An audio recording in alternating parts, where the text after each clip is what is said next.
À l'issue de ce module, vous serez capable d'identifier les différents acteurs du sport, de comprendre l'activité d'agent sportif, de comprendre la notion de pari sportif et enfin d'identifier le statut du sportif. Voyons premièrement la notion de droit du sport.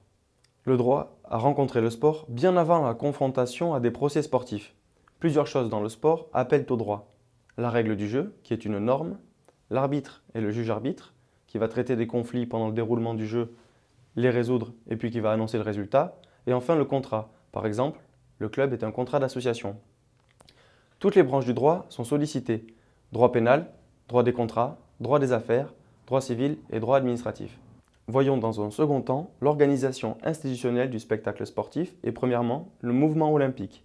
Le CIO a été fondé le 23 juin 1894 à l'occasion d'un congrès d'athlétisme à Paris, à l'initiative du fameux baron Pierre de Coubertin qui avait la volonté de faire revivre les JO tels qu'ils existaient dans l'Antiquité. Le CIO est le guide suprême du monde du sport. Ses membres sont les fédérations nationales et les fédérations internationales. Sa mission principale est bien évidemment l'organisation des Jeux olympiques. Le CNOSF est un organe important dans le monde du sport. C'est une association créée en 1971 par la fusion du Comité national du sport et du Comité olympique français.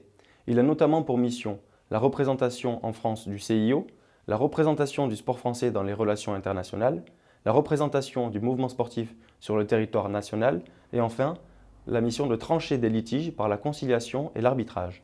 Voyons ensuite le mouvement fédéral. Les fédérations sont avant tout des associations. Il existe des fédérations unisport et des fédérations multisports. Unisport comme la Fédération française de football et multisport comme la Fédération d'athlétisme par exemple.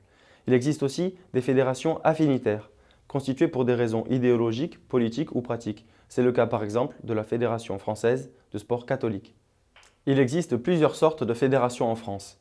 Les fédérations simples, qui ne sont pas reconnues par l'État, les fédérations agréées par l'État et enfin les fédérations délégataires. Voyons maintenant les fédérations agréées. Pour recevoir l'agrément de l'État,